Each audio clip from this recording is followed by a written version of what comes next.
we had thought about organizing and holding this 3-day training program on climate change, landslides, and safe hill area development.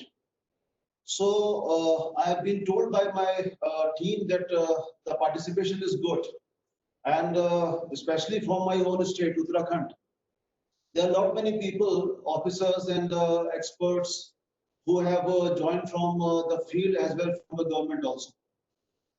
And maybe I'm not aware about the numbers we have from outside the state, but I've been told that it's a huge number. So this 3-day program, I am very sure would be very beneficial to all of us. I also welcome, I can see on screen, Major General M.K. Bindal. Morning to you, General Saab. And very thankful that this training program was organized. Now, as the schedule of the program is, this is a 3-day program. And as Professor Surprakash and Anil were telling, during the course of the training program, we'll be having a lot of dignitaries who are experts, who are achievers in their respective fields, who would be delivering, who would be coming here, and they would also be taking questions. And this would indeed be a very enriching experience for all of us. Least to say, the management of disasters is a very, very important aspect of life, and especially in a hill state like Uttarakhand. And as we all know, our state is the youngest hill state in the country. Came into being in the year 2000. And before it came into being and was part of undivided UP, already we have had a lot of disasters here. To name a few, the 1991 earthquake of Uttarkashi, then the 1999 earthquake of Chmoli district, and as we all know, the 2013 floods in Kedarnath. Recently also in one of the districts of Uttarakhand, that is Pithoragarh, due to cloudburst, many people have been killed. They have died. So this puts emphasis on the importance of this aspect. And these are all interrelated, starting from the climate changes, coming to landslides, and then how for the future developmental work, we take care of the safety measures. I'm very happy to say that during the course of the training program, we'll be having dignitaries like Dr. Rajendra Singh with us, Chandy Prasad Bhattji, then our own environmentalist from Nainital, Professor Ajay Rawat. We'll be having Professor T.N. Singh from Banaras and others. Also, I would like to point out that we would also be having the ex-DGP of Uttar Pradesh, Mr. O.P. Singh, who was also the DG of NDRF at some time. He also would be joining us. So it would be a very rich get-together, and the lectures and the inputs given by these speakers would enrich all of us. I am also very hopeful, as just now Surya Prakash ji was telling that they had one program yesterday also. So this is going to be a 3-day program, and every day people will be sitting for 2 hours, and there would be speakers speaking, and there would be a session of questions and answers also.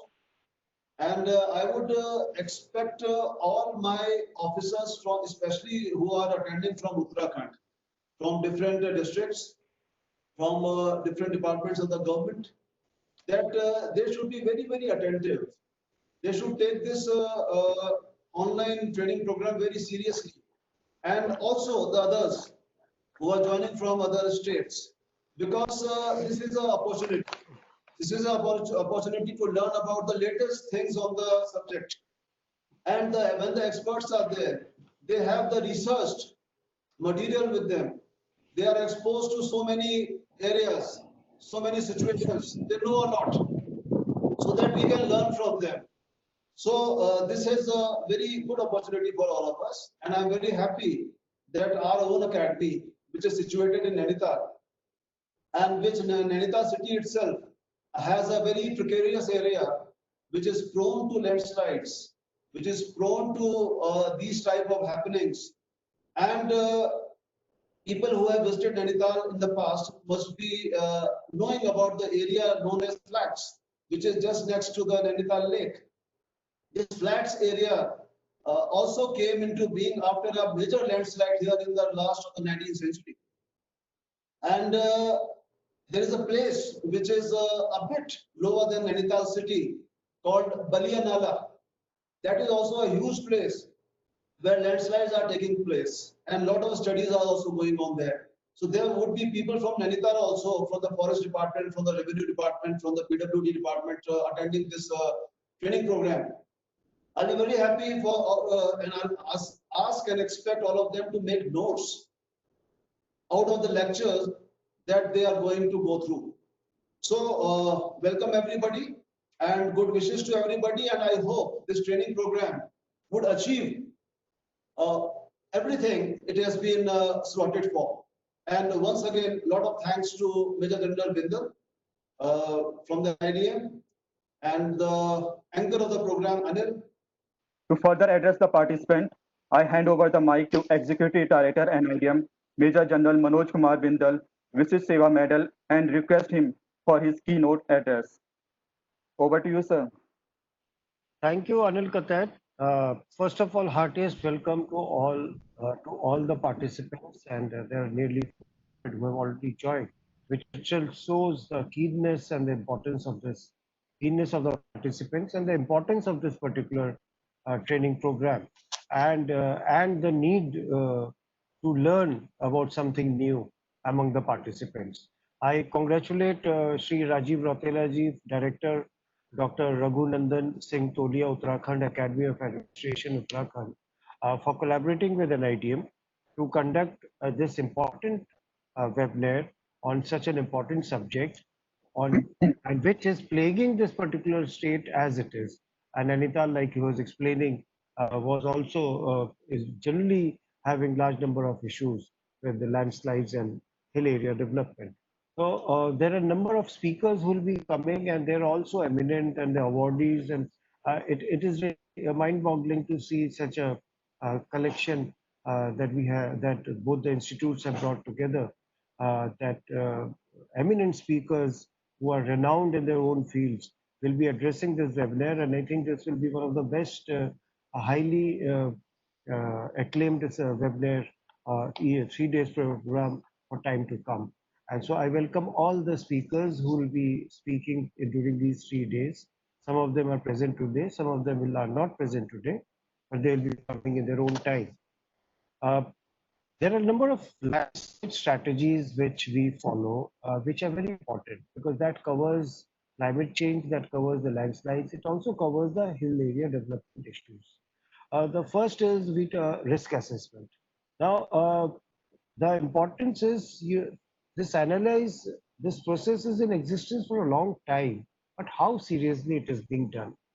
Historical data is there, empirical data is there, master risk assessment is being made, but the institutionalization of this data into a platform readily available to people is missing, and that requires to be developed, which the state can start on its own, and then we will ensure that the rest of the country follows them.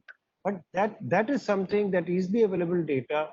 It is not paid data, or it is not a hoarded data, so that anyone and everyone can do their research and draw right lessons from that. The single source of truth is very important. So restructure the accessibility and hazard zonation maps. These things are part of the risk assessment which need to be done. Also, historically, we have to see what triggered the landslide, whichever landslide. Was it some rivulet which was passing into the mountain and was coming out where the water increased, or was it a storm, or was it this rock slide, or was it? So there are 101 reasons why a landslide takes place. It's not so easy just heavy rains, so there's a landslide.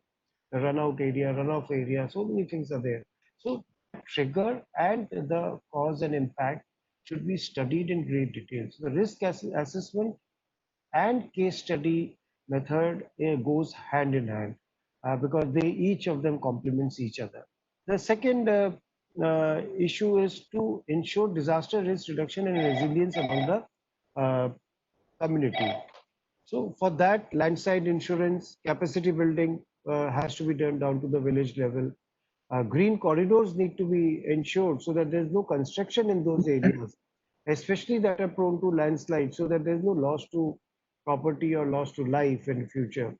Public involvement is a very, very important thing. The local knowledge, the traditional knowledge, the traditional wisdom is a big saving factor when we are working in a hilly area.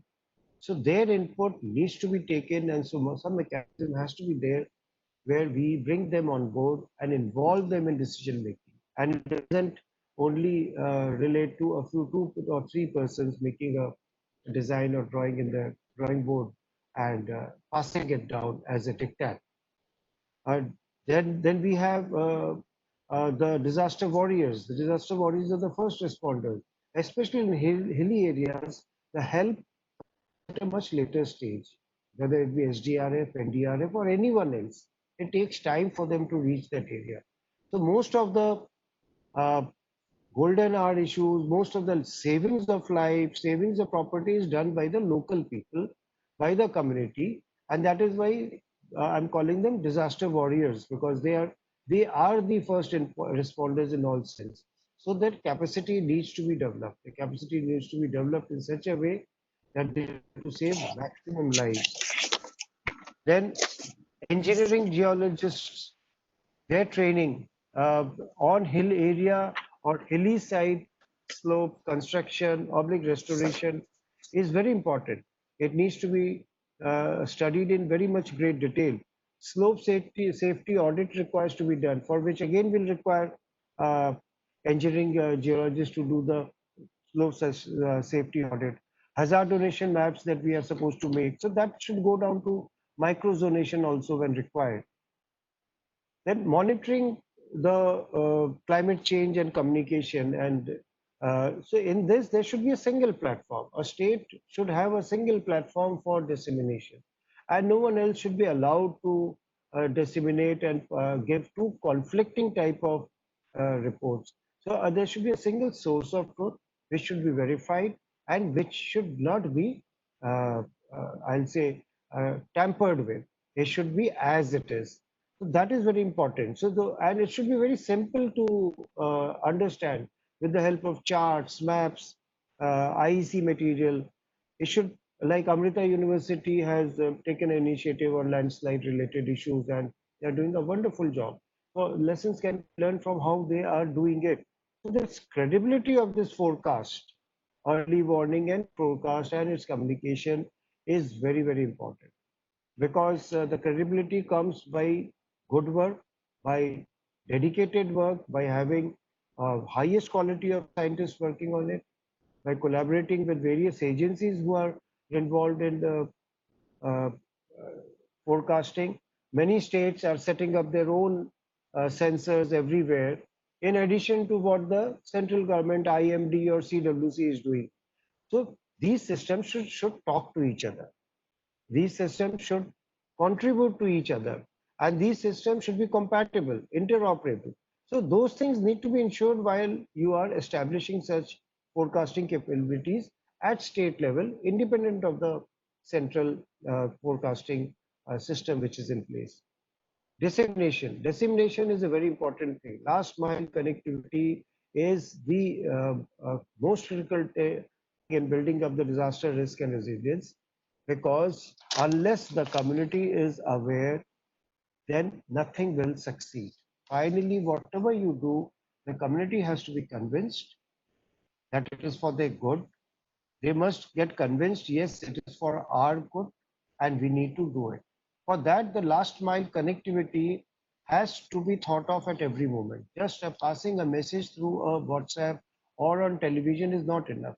Engagement with the community, their Anganwadi, their national youth, the community-based organizations, the self-help groups, the NGOs, the civil society organizations, all of them need to be brought together and ensured that each and every aspect of this particular issue is told to the community, practiced, and again told, again practiced, so that it becomes a part and parcel of a daily thinking routine.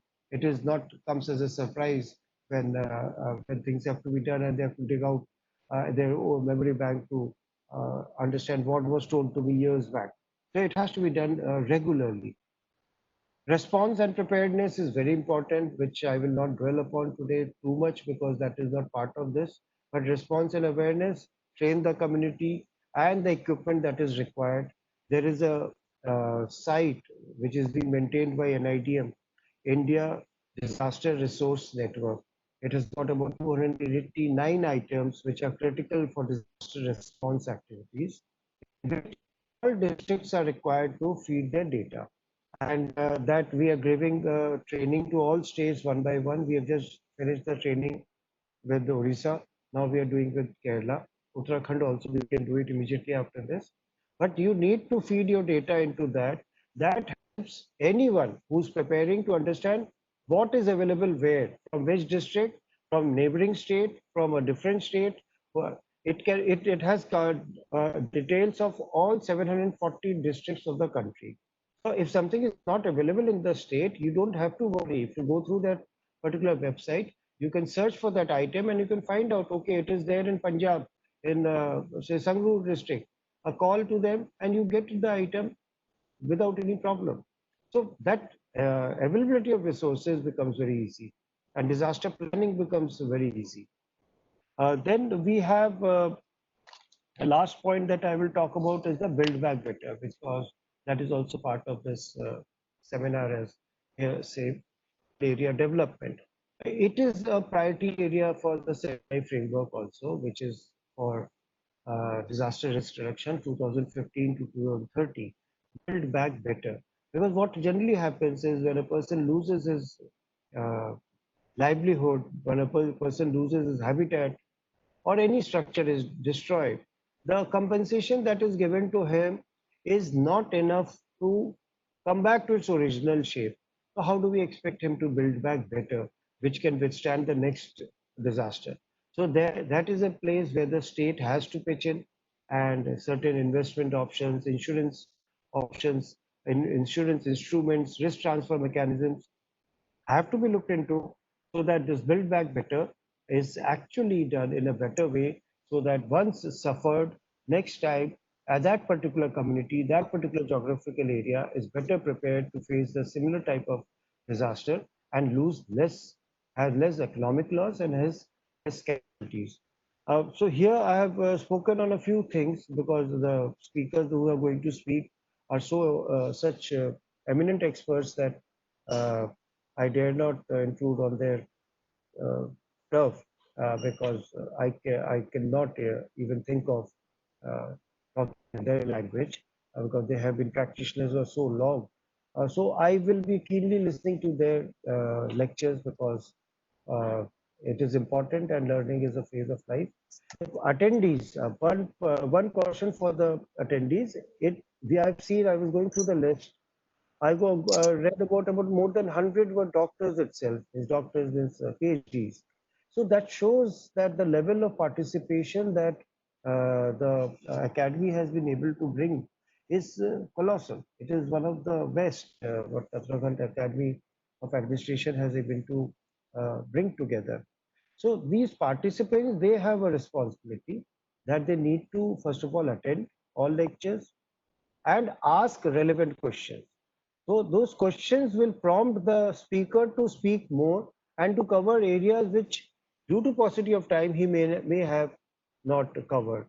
And if you have observations, because many of the participants are themselves learned people who don't require, who have so much of knowledge in many things that they can also contribute. So in the chat box, they must keep writing things which they should also form part of the discussion.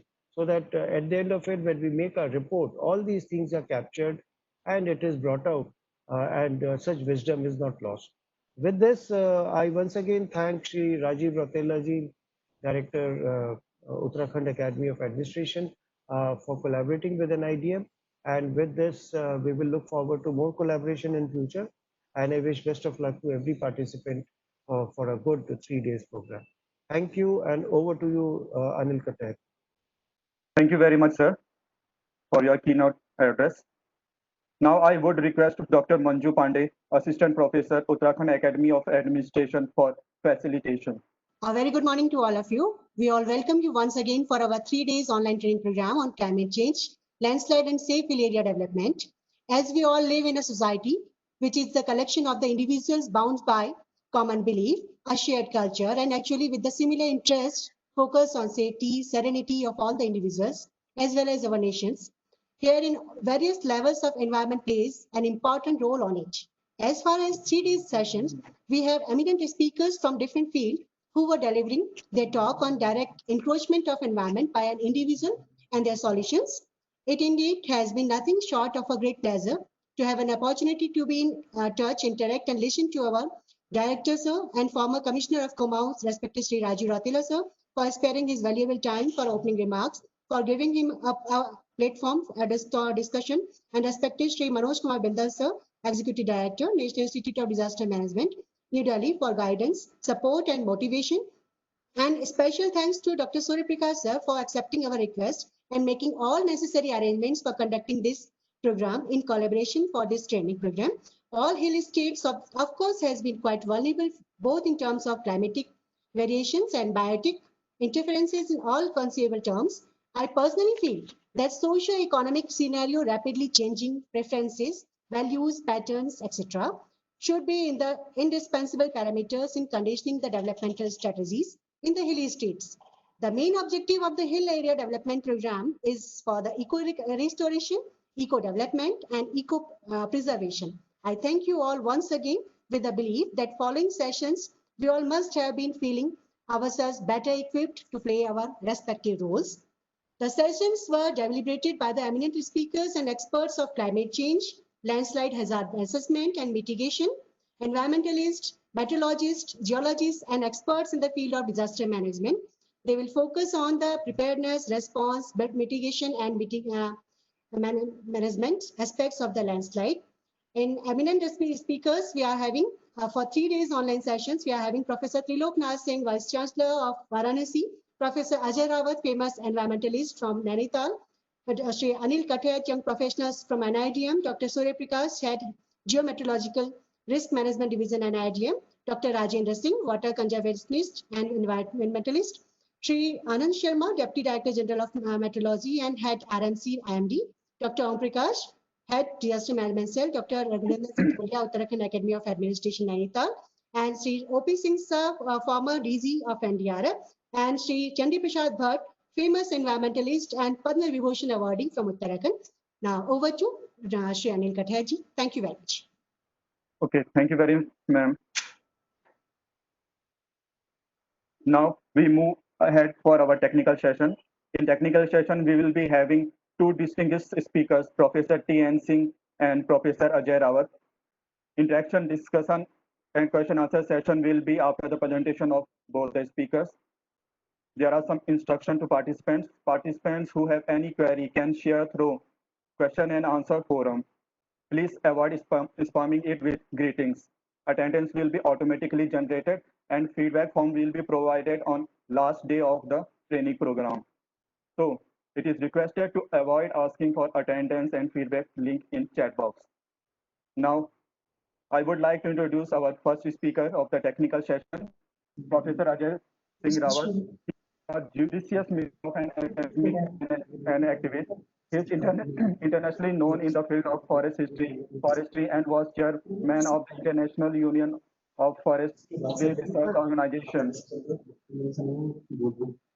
His study on managing floods in eastern Uttar Pradesh and northern Bihar is the first study on disaster management with a community perspective. He has been awarded the International Award, Order of the Golden Ark, Best RTI Citizen of India, gold medal, Red and White Bravery Gold Medal, Glory of India Gold Medal, and Vijay Shri. Over to you, sir. अच्छा, मैं जो बोलने वाला हूँ वो मूल रूप से उनके बारे में है। It is about those migrants who have come here into the catastrophe और दैट्स डाइवर्स। तो हमारे वहाँ जो इस समय लोग आए हैं, सरकार बड़ा अच्छा कार्य कर रही है उनको पुनः स्थापित करने के लिए, लेकिन मुझे कभी-कभी ये लगता है कि जब तक उनकी योजनाएं बनेंगी, क्या करना है और किस तरह से करेंगे, तो 2-2.5 साल बीत जाएंगे। तो मुझे ये लगता है कि हम उन चीजों पे या उन मुद्दों पे ज्यादा महत्व दिया जाए और they should lay stress on like agriculture which is one of the most important assets of this region. अक्सर ये कहा जाता है कि उत्तराखंड में और पहाड़ में हमारा जो एग्रीकल्चर है वो सस्टेनेबल नहीं है। मैं इस बात को इसलिए नहीं मानता हूँ क्योंकि इतिहास की दृष्टि से अगर आप देखें 19वीं शताब्दी में जब यहाँ पर अंग्रेज आए थे और लगभग 19वीं शताब्दी में उस समय हर जगह कृषि व्यवस्था जो चरमरा रही थी, तो 1838 1838 की there are two very important reports, one by Walton and the other report is by colonel Fisher. तो उन दोनों की रिपोर्ट्स में स्पष्ट होता है कि यहाँ पर कृषि जो थी वो संपोषक ही नहीं थी, बल्कि यहाँ पर लोग माइग्रेट कर रहे थे उस समय इंडो गैंजेटिक प्लेन की वजह से, क्योंकि वहाँ पर दुर्भिक्ष पड़ा हुआ था। इसी तरह से 1883 की जो दूसरी रिपोर्ट है वो भी इसी ओर इंगित करती है about the self sufficiency of the agriculturist over here and the sustainability also. तो जब हमारे वहाँ एग्रीकल्चर की इतनी अच्छी स्थिति है और अगर आप माइग्रेशन का इतिहास मध्य युग से, जब से मुगल काल है, मुगल काल से आप देखें तो जब जब प्लेन्स में इंडो गैंजेटिक प्लेन में और जगह भी जब जब दुर्भिक्ष पड़ा है तो मैक्सिमम माइग्रेशन जो है वो सेंट्रल हिमालय या उत्तराखंड में हुआ। इसके पीछे सबसे महत्वपूर्ण कारण ये था कि एग्रीकल्चर तो सस्टेनेबल था ही, इसके अलावा यहाँ पर जलावन लकड़ी की कमी नहीं थी, चारे की कमी नहीं थी, पानी की कमी नहीं थी, तो लोग यहाँ पर आके बस रहे थे। और ये बसासत जो है, ये इन माइग्रेशन जो है मिडिवल एजेस से ही प्रारंभ हो गया था। और अगर आज भी आप देखें, you'll be surprised to learn that today when there has been so much of deforestation, agriculture की ओर बिल्कुल ध्यान नहीं दिया गया है पोस्ट इंडिपेंडेंस पीरियड में पहाड़ के। इसके बावजूद भी अगर आप यहाँ देखें तो पैडी के there are more than 360 prime cultivars. इसी तरह व्हीट के there are about 60 prime cultivars of wheat, 20 करीब मेज के हैं, बार्ली के भी 7-8 हैं। तो इस तरह से आप देखेंगे जब ये स्थिति आज है तो पुराने जमाने में क्या स्थिति रही होगी। इसी के साथ ही साथ हमारे वहाँ आज भी 701 स्पीशीज ऑफ मेडिसिनल प्लांट्स हैं। वाइल्ड एडिबल्स जो हैं, इनकी स्पीशीज जो हैं आज in the present situation when there is been so much of deforestation, आज भी स्थिति बहुत अच्छी है। हमारे वहाँ 375 वाइल्ड एडिबल्स हैं, I am sorry 379 wild species of wild edibles, और इसके साथ ही साथ हमारे वहाँ 175 वाइल्ड फ्रूट है। तो जब आज हमारे वहाँ ये स्थिति है तो इन द मिडिवल पीरियड जब डिफॉरेस्टेशन नहीं हुआ था तो क्या स्थिति। तो कुल मिलाकर मैं ये कहना चाह रहा हूँ कि हम एग्रीकल्चर को सेल्फ सस्टेनेबल बना सकते हैं। ब्रिटिश पीरियड में या ब्रिटिश पीरियड से पहले सेल्फ सस्टेनेबल इसलिए था क्योंकि जो हमारे किसान थे वो इस बात को अच्छी तरह जानते थे कि 1 हेक्टेयर एग्रीकल्चर पहाड़ में उसके लिए 6 हेक्टेयर ऑफ फॉरेस्ट की आवश्यकता है, और ये बैलेंस बना रहता था, बल्कि 1:8, 1:10, 1:12 का रेशियो था। लेकिन आज़ादी के बाद हमारे वहाँ फॉरेस्ट्री की ओर कोई विशेष ध्यान नहीं दिया गया और न ही कोई एग्रीकल्चर की तरफ ध्यान दिया गया। जो बड़ी बड़ी यूनिवर्सिटीज भी हैं, पन्नागढ़ जैसे जो अंतर्राष्ट्रीय ख्याति हैं, उन्होंने अभी पर्वतीय कृषि की ओर कोई विशेष ध्यान नहीं दिया। तो इस तरह से मेरा मानना यह है कि हमें अपने एग्रीकल्चर को नहीं तिलांजलि देनी चाहिए। इसी के साथ साथ हमें एग्रीकल्चर के साथ, जैसे अंग्रेज लोग जब यहाँ आए थे तो 19वीं सेंचुरी में सर हेनरी रैमसे जो कमिश्नर थे, बड़े पॉपुलर कमिश्नर रहे हैं, उन्होंने यहाँ पर एप्पल कल्टीवेशन स्टार्ट किया था और पोटैटो कल्टीवेशन स्टार्ट किया था। और एग्रीकल्चर के साथ आपके potato cultivation as well as apple cultivation जो था, ये बहुत इंपॉर्टेंट सोर्स ऑफ इनकम हो गया था। तो अब क्या हो गया है, डिफॉरेस्टेशन हो गया है, क्लाइमेटिक चेंज हो गया है, तो एप्पल बेल्ट जो है वहाँ पर एप्पल्स को जो 90 डेज का चिलिंग पीरियड है वो नहीं मिल रहा है। तो मेरा मानना यह है कि जहाँ एप्पल बेल्ट्स थी उनको हो सकता है थोड़े हायर एल्टीट्यूड में ले जाए, लेकिन एप्पल बेल्ट में आज हम कीवी से बहुत ज़्यादा लाभ ले सकते हैं। और यहाँ पर 6 तरह की कीवी की वैरायटीज जो हैं एक्सपेरिमेंटेड भी हैं और जो ग्रो भी कर रही हैं, जैसे मोंटी है, हेवर्ड है, इस तरह की 6 स्पीशीज हैं।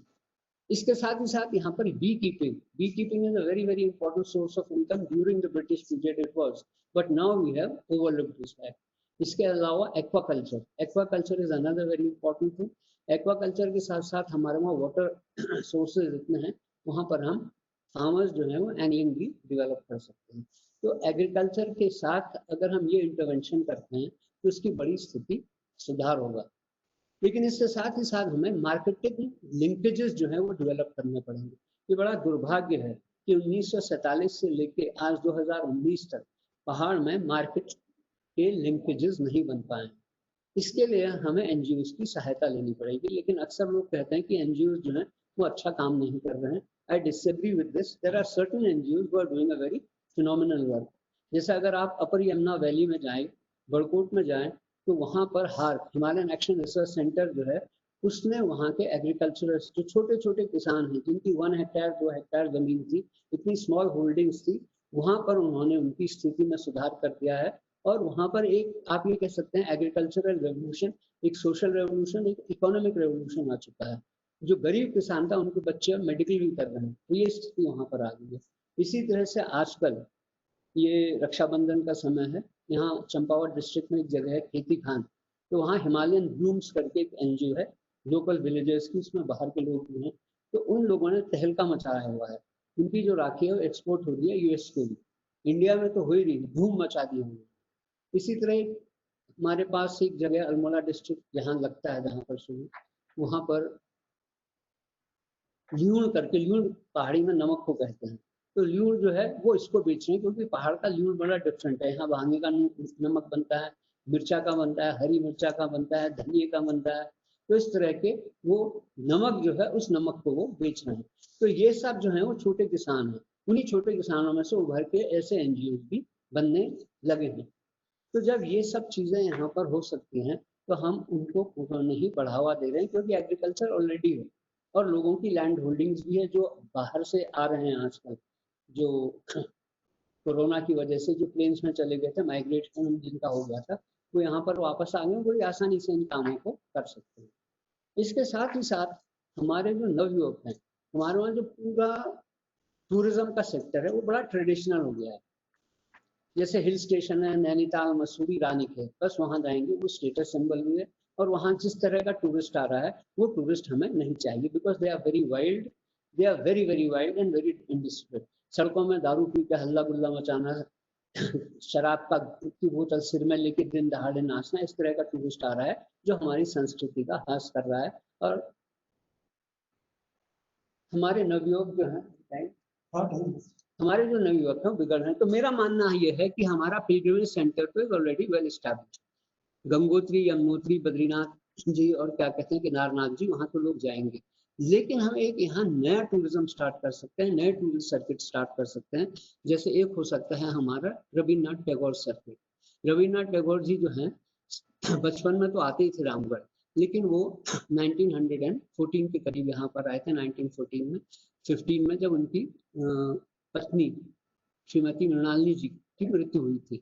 और उसके बाद फिर वो आए, 3 बार और आए, 1917 में आए और उसके बाद अल्मोड़ा 1927 और 1937 में गए थे। और वो पीरियड ऐसा था जब उन्होंने बड़ा वहाँ पर प्रयात्मक, मतलब बड़ा सृजनात्मक वर्क किया। He did a lot of creative work.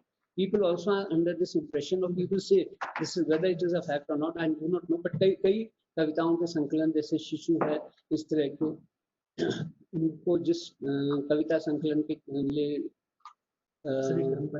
Nobel prize भी मिला, उसके लिए भी गीतांजलि जो है उसके कुछ हिस्से का उन्होंने यहाँ पर किया था। तो हमारा एक बड़ा अच्छा टूरिस्ट सर्किट बन सकता है रामगढ़ के अंदर ही, और रामगढ़ के बाद अल्मोड़ा, और अल्मोड़े के अगल बगल जहाँ वो गए थे, जहाँ जहाँ गाँव हैं, उन गाँव में हम क्या कहते हैं विलेज टूरिज्म जो है वो स्टार्ट कर सकते हैं।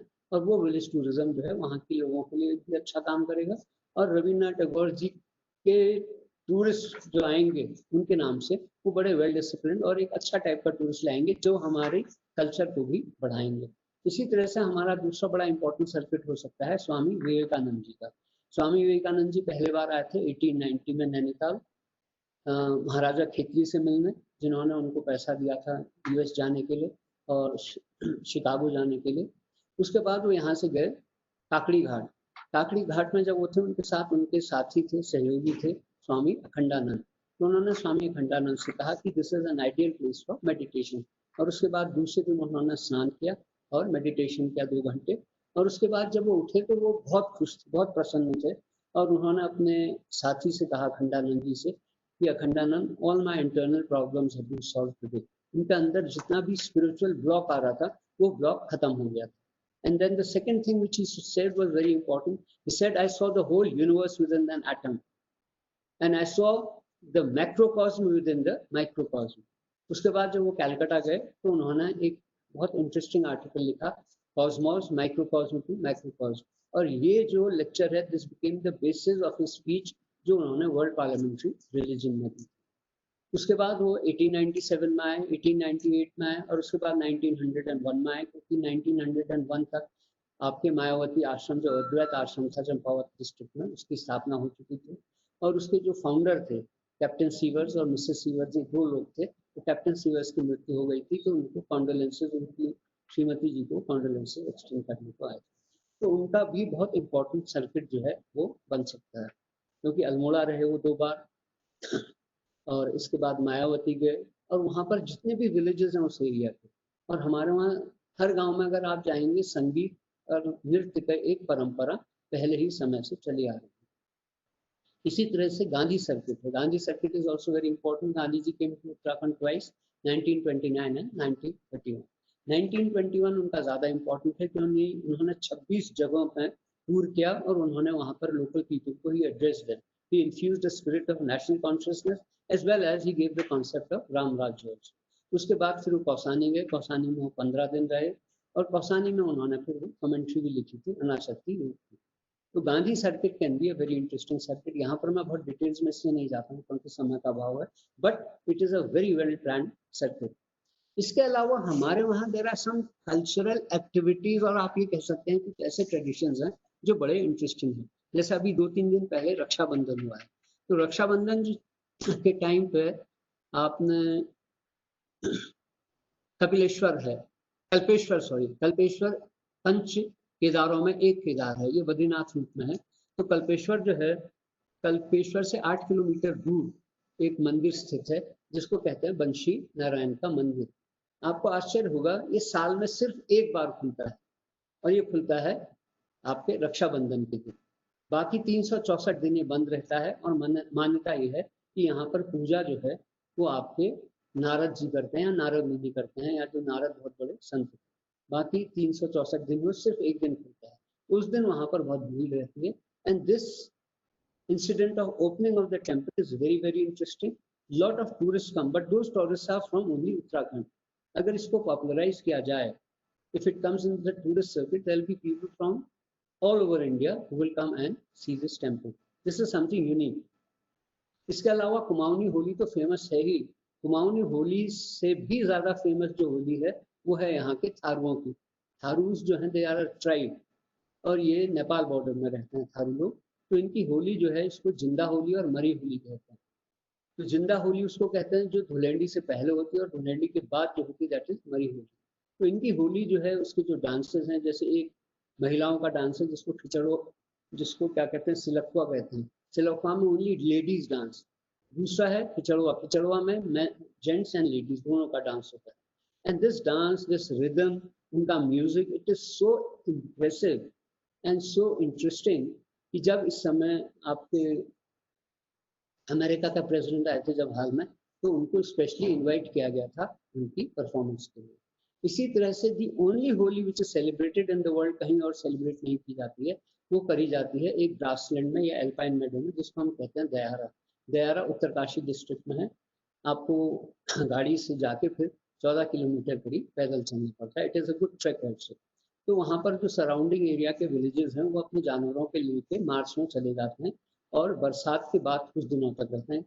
और बरसात में उनके वहाँ मक्खन, दूध, छाछ, ये सब चीज़ें बहुत ज़्यादा हो जाती हैं।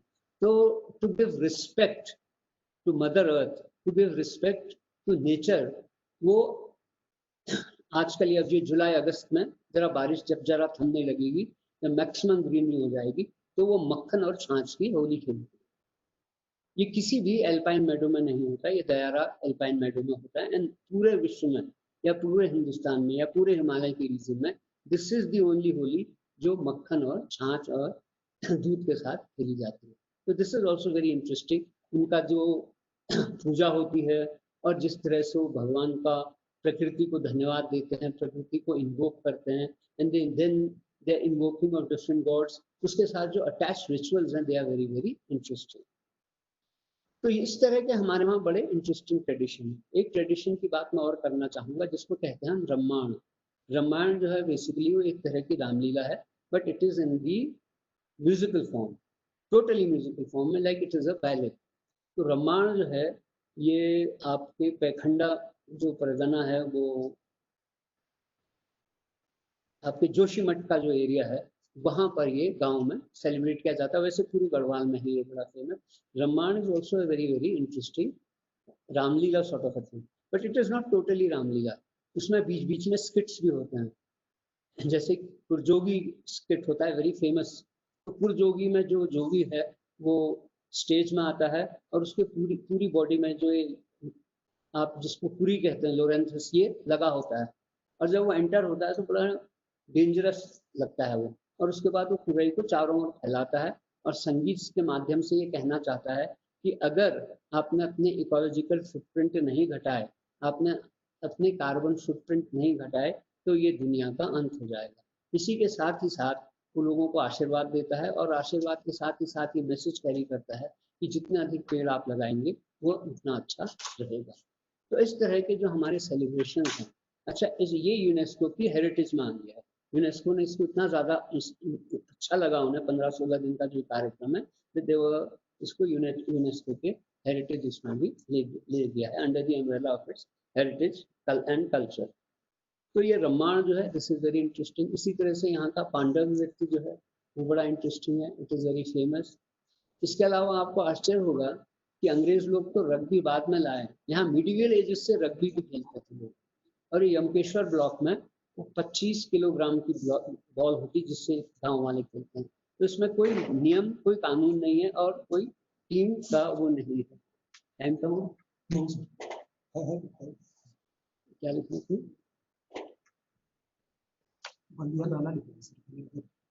अच्छा नहीं बोल दूं उसमें, हाँ अच्छा ठीक है। तो इसके साथ ही आपके ये रग्बी का जो खेल है बड़ा इंटरेस्टिंग है। तो इसमें गांव वाले हजारों की संख्या में आने लगते हैं। 2 टीम्स बनती हैं, एक गांव से करीब शुरू में 100 खिलाड़ी होते हैं, दूसरी गांव से भी करीब 40-50 होते हैं, और धीरे धीरे दोनों साइड से आपके पहले 100, 150 और 250 फिर 1-1,500 भी गांव वाले इसको खेलते हैं। तो बॉल इधर ले जाएंगे उधर ले जाएंगे जैसे रग्बी में, लेकिन कोई नियम कानून नहीं, कोई वो नहीं। तो इसको भी लोग बहुत ज्यादा एंजॉय करते हैं and this is another very unique sort of a custom. तो मैं ये सब कस्टम्स को जो कह रहा था, ये कल्चरल टूरिज्म या कल्चरल हेरिटेज को भी हम अपने टूरिज्म में ले सकते हैं। It can become a very integral part, और इसलिए भी इंटीग्रल पार्ट होता है क्योंकि इसमें डांस एंड म्यूजिक जो है वो बहुत अधिक होता है। अब मेरे पास रिक्वेस्ट आई है कि मैं बलिया नाले पर बोलूँ। मैं पहले आपको बता दूं what is Ballia Nala. Balia Nala is what do you call, Balia Nala is a drain about 180-190 metres in length, और उसके बाद उसमें जो पानी आता है that is disgorged into Balia घाटी या बलिया रेगिंग। बलिया नाला जो है इसकी स्थापना की गई थी 1880 की लैंडस्लाइड के बाद। नैनीताल जो है, Nainital was not known to the British, जबकि ये बहुत बड़ा पिलग्रिमेज सेंटर रहा था। एंशिएंट टाइम से इसको कहते थे त्रिऋषि सरोवर। तो जब अंग्रेज लोग यहाँ पर आए 1841 के बाद, या 1841 आप कह सकते हैं, तो यहाँ धीरे धीरे उन्होंने इसको as a health resort develop किया। लेकिन अर्बनाइजेशन जब वो करने लगे एज अ हेल्थ रिजॉर्ट, और थोड़े बहुत उन्होंने होटल्स भी यहाँ पर स्थापित किए, तो उन्होंने रियलाइज नहीं किया कि नैनीताल जो है it is in a cup shape, नीचे लेक है और चारों तरफ जो उसका कैचमेंट एरिया है। तो कैचमेंट एरिया में कोई ड्रेनेज सिस्टम नहीं था। तो चूंकि ड्रेनेज सिस्टम नहीं था, तो इस वजह से क्या हुआ कि 1880 में ऑन 18 सितंबर 1880 नैनीताल में बहुत जबरदस्त लैंडस्लाइड आई, जिस लैंडस्लाइड में 151 लोग मरे। इस लैंडस्लाइड के बाद से ये डिसाइड किया गया ब्रिटिश गवर्नमेंट द्वारा कि यहाँ पर हिल साइड सेफ्टी कमेटी का गठन किया जाएगा। तो हिल साइड सेफ्टी कमेटी की बात की जा रही थी 1867 से, जब एक हल्का लैंडस्लाइड आया था, लेकिन 1880 के बाद इसने अपना काम करना शुरू किया। और आज़ादी तक हर साल इनकी मीटिंग्स होती थी और ये देखते थे कौन सा एरिया गड़बड़ है और कहाँ कहाँ पर लैंडस्लाइड्स आ सकती हैं, या they were identifying those areas which are prone to landslides. फिर इसके बाद 1898 में इन्होंने बलिया नाले में लैंडस्लाइड आई। तो बलिया नाले में लैंडस्लाइड जब आई उसके बाद उन्होंने महसूस किया कि पानी के लिए, लेक वाटर जो है, इसके लिए भी एक स्लुइस गेट बनाया जाए। तो जो लेक का आउटफ्लो है, जब बारिश में बहुत ज़्यादा पानी भर जाता है तो वो स्लुइस गेट से बलिया नाले में जाता है पानी, और बलिया नाले से ये जो है ये आपके बलिया रेवीन में जाता है। तो बलिया नाले की स्थिति जब तक अंग्रेज थे 1947 तक, तब तक स्थिति बहुत ठीक थी। 1960 में क्या हुआ कि बलिया नाला धीरे धीरे क्रम्बल करने लगा। क्रम्बलिंग के पीछे ये था कि कैचमेंट एरिया में बहुत ज़्यादा वेट है। I am not a geologist, जो जियोलॉजिस्ट थे उन लोगों का ये मानना था। तो उसकी वजह से लोगों ने महसूस किया ये जो स्लुइस गेट्स हैं इसको भी चर्च करना है। तो उन लोगों ने ये महसूस किया, जियोलॉजिस्ट ने, कि यहाँ पर इस जगह पर इसको बलिया का जो वो जहाँ तलीताल बस स्टेशन है उसको डांट कहते हैं। डांट के मतलब स्लुइस गेट्स, लोकल लैंग्वेज में उसको डांट कहा जाता है। तो जो स्लुइस गेट्स हैं इनको चेक किया जाए। तो जब उसको चेक करने लगे तो पता चला कि एक गेट जो है थोड़ा बंद सा होने लगा। तो इन्होंने हिंदुस्तान भर के इंजीनियर्स बुलाए, लेकिन वो उसकी किस तरह से वो बनाया गया था, उसकी क्या टेक्निकल स्पेशलिटीज थी, what was the technology which they had used, ये किसी के समझ में नहीं आया। तो तब से बलिया नाला जो है डिस्टर्ब है। और इस वजह से क्या हो रहा है कि पिछले एक दशक से नैनीताल में हर साल बरसात में जो बलिया नाला और बलिया नाले के नीचे जो प्रशासक हो चुकी है, जिसको बलिया घाटी कहते हैं या बलिया रवीन, वहाँ हर साल लैंडस्लाइड्स आते हैं बरसात के टाइम पर। और हर साल ये रेगुलर प्रैक्टिस हो गई है कि जो लोग वहाँ पर बसे हैं, विशेष रूप से जो गरीब लोग बसे हैं, उनको वहाँ से भगा दिया जाता है। उनको किसी स्कूल में शरण दे दी जाती है या किसी धर्मशाला में या कहीं उनको शरण दे दी जाती है। तो हर साल से ये प्रॉब्लम जो है ये बहुत बड़ा प्रॉब्लम हो गया है। तो इसको लेके मैंने सुप्रीम कोर्ट में 1993 में केस किया था। 1995 में उसका डिसीजन भी हुआ। तो उसके बाद फिर मैं 2005 में फिर गया, उसके बाद हाई कोर्ट में भी लड़ता रहा। तो अब यह है कि अब गवर्नमेंट जो है वो पैसा रिलीज कर रही है, क्योंकि सुप्रीम कोर्ट ने कहा था कि बलिया नाले पर कार्य जो है should be done on a work. तो बलिया नाला हमारे नैनीताल के लिए बड़ा इंपॉर्टेंट है, क्योंकि it is the life line of Nainital. अगर बलिया नाला टूटता है तो हमारा पूरा लेक का पानी जो है वो नीचे फुटहिल्स में बह जाएगा। और उसकी वजह से क्या होगा कि आपके जो डाउन हिल जितने भी स्टेशन हैं, हिल स्टेशन तो नहीं, जितने भी टाउनशिप्स हैं छोटी मोटी अप टू हल्द्वानी, जो हमारा गेटवे ऑफ कुमाऊं है, ये सब बह जाएगा। तो ये बहुत बड़ा खतरा जो है इस समय नैनीताल के लिए हो गया है। तो लोकल लोग भी इसके लिए लड़ रहे हैं, मैं भी लड़ रहा हूँ, और मैं तो केवल लीगल ढंग से इसके लिए लड़ाई कर रहा हूँ। पैसा आने वाला है, पैसा आ भी गया है, प्रोजेक्ट भी बन गया है, इरिगेशन डिपार्टमेंट इसमें लगा हुआ है। लेकिन क्या टेक्नोलॉजी यूज की जाएगी, इसके लिए उन्होंने जापानीज टेक्नोलॉजी जो है या जापानीज टेक्नोलॉजिस्ट को उन्होंने बुलाया है। क्लाइमेट चेंज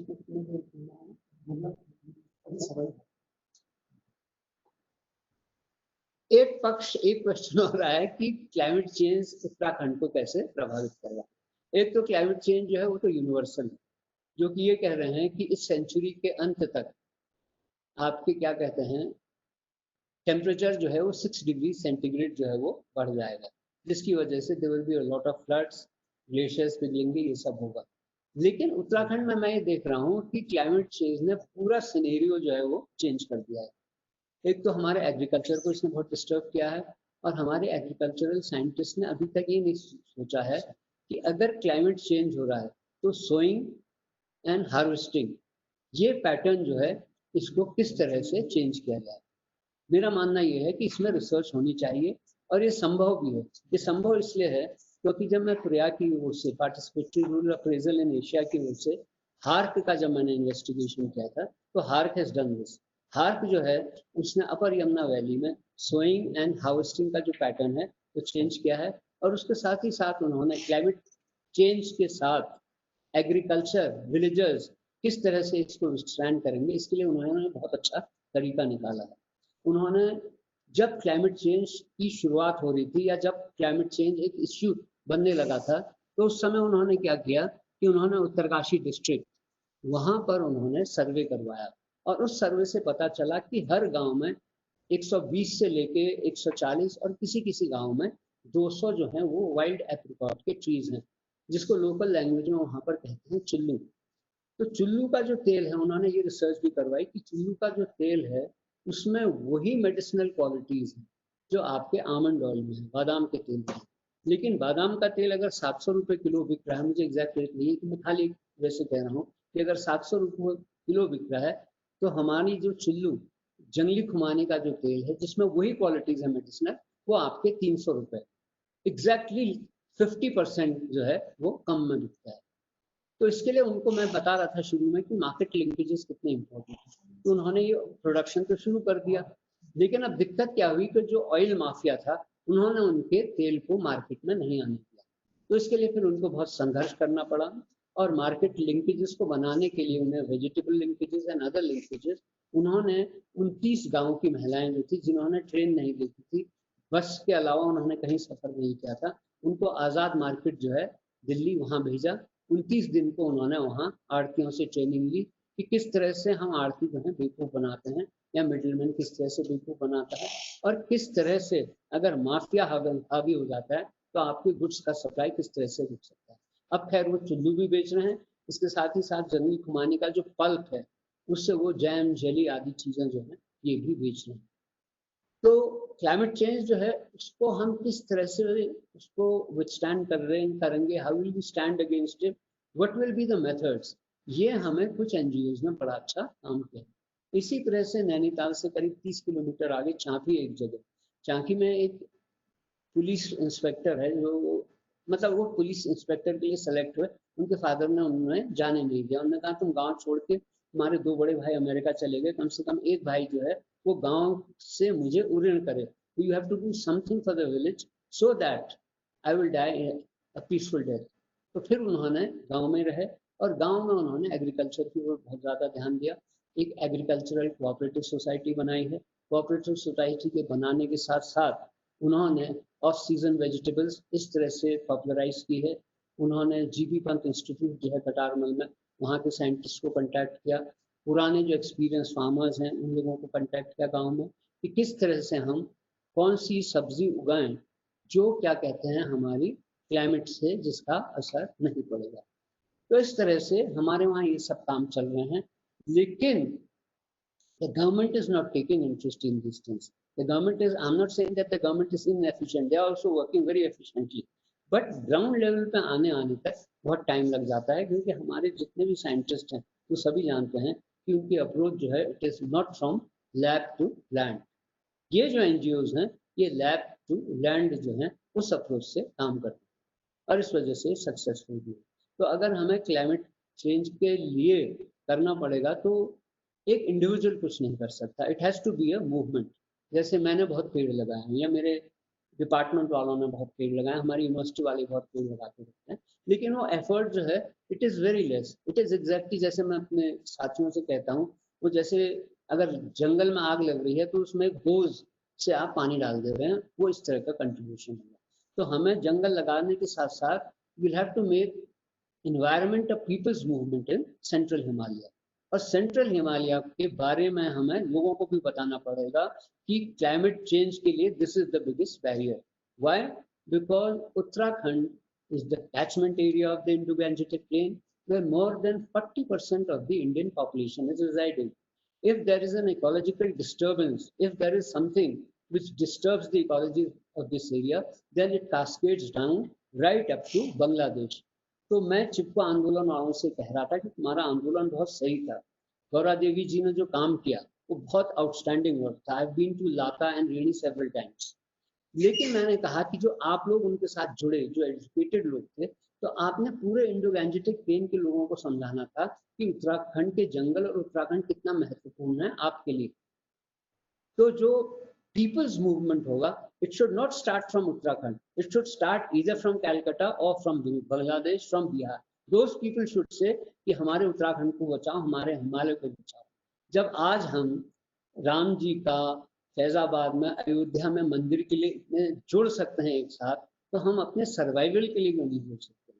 क्योंकि अगर उत्तराखंड नहीं रहा क्लाइमेटिक चेंज ने अगर इसको यहाँ पर इसका असर ऐसे दिखने लगा है, जैसे मैंने देखा, मुझे एक बड़ा इंटरेस्टिंग फिनोमेना ये दिखा कि जो बुरांस मार्च एंड के करीब खिलता था, बुरांस मीन्स रोडोडेंड्रॉन, इसकी 5 स्पीशीज हैं, हिमालय में इसकी टोटल 80 स्पीशीज हैं, and burans is a very important tree, I tell you why. तो बुरांस जो है ये अब जनवरी में खिलने लग गया है। और सबसे डिस्टर्बिंग बात यह है कि चलिए साइकिल चेंज हुआ, from March April it has come to January, but last year and year before last दोनों बार मैं रामगढ़ ट्रैवल कर रहा था तो मैंने देखा जुलाई अगस्त में भी बुरांस जो है वहां पर खिल रहा था।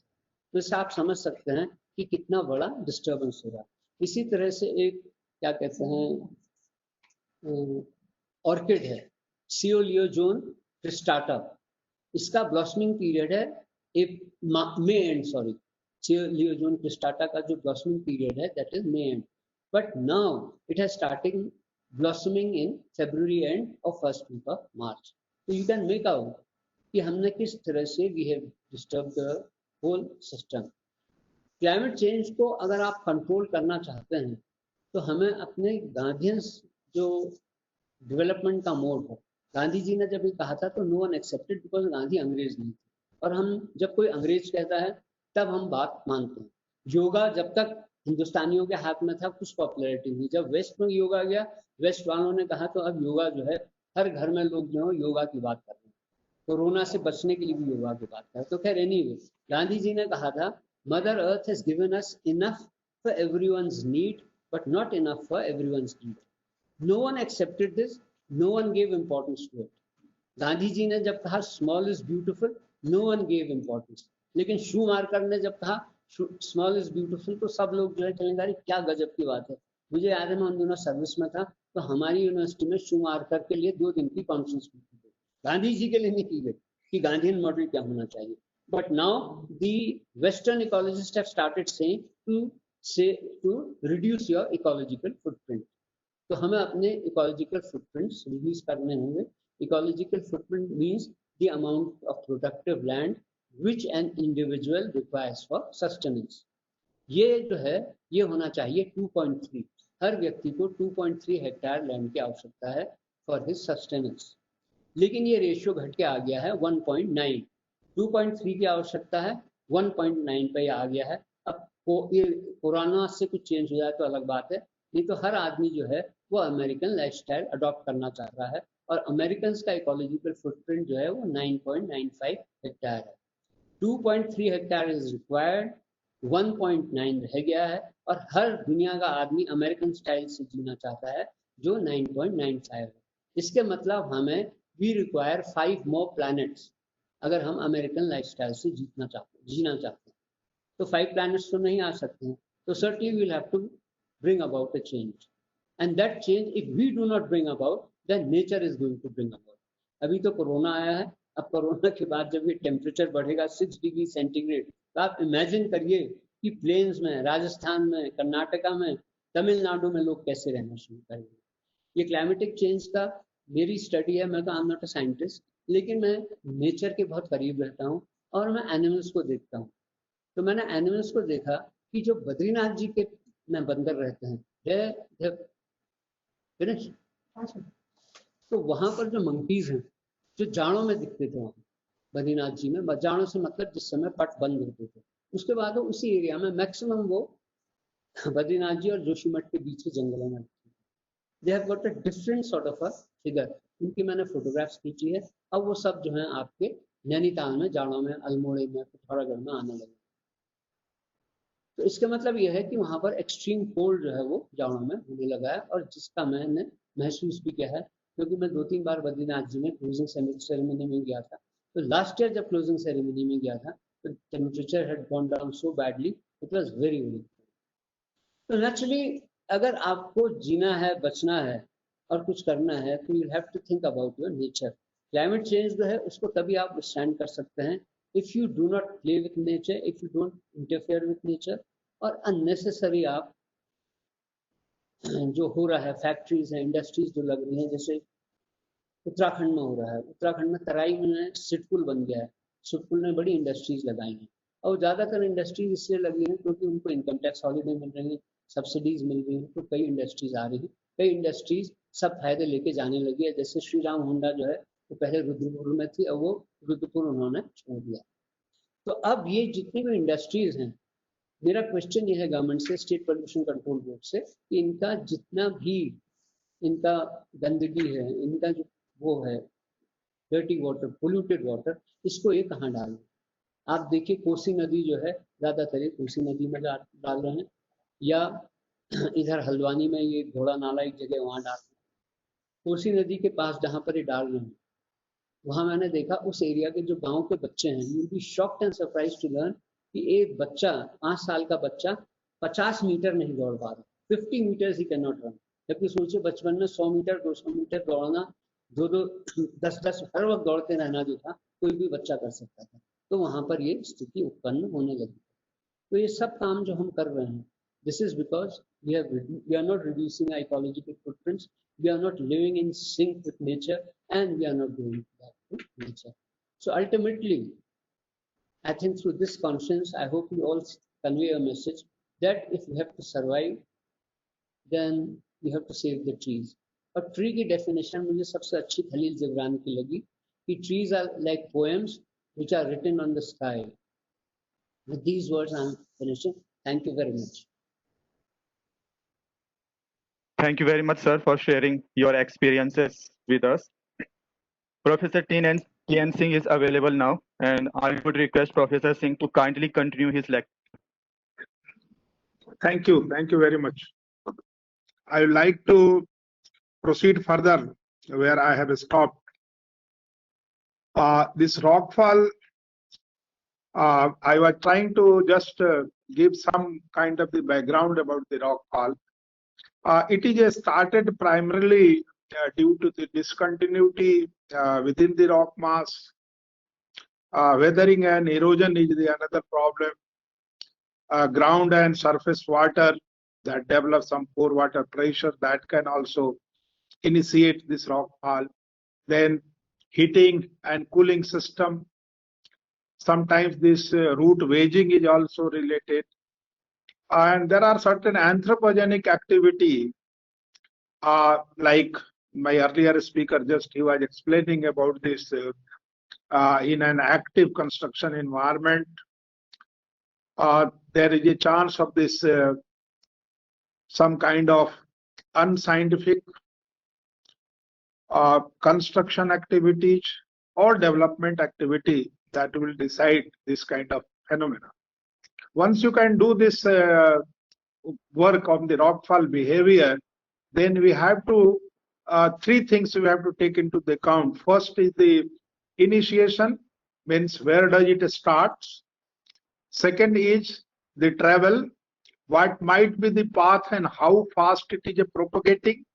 And third is the depositional environment, where it comes to the rest.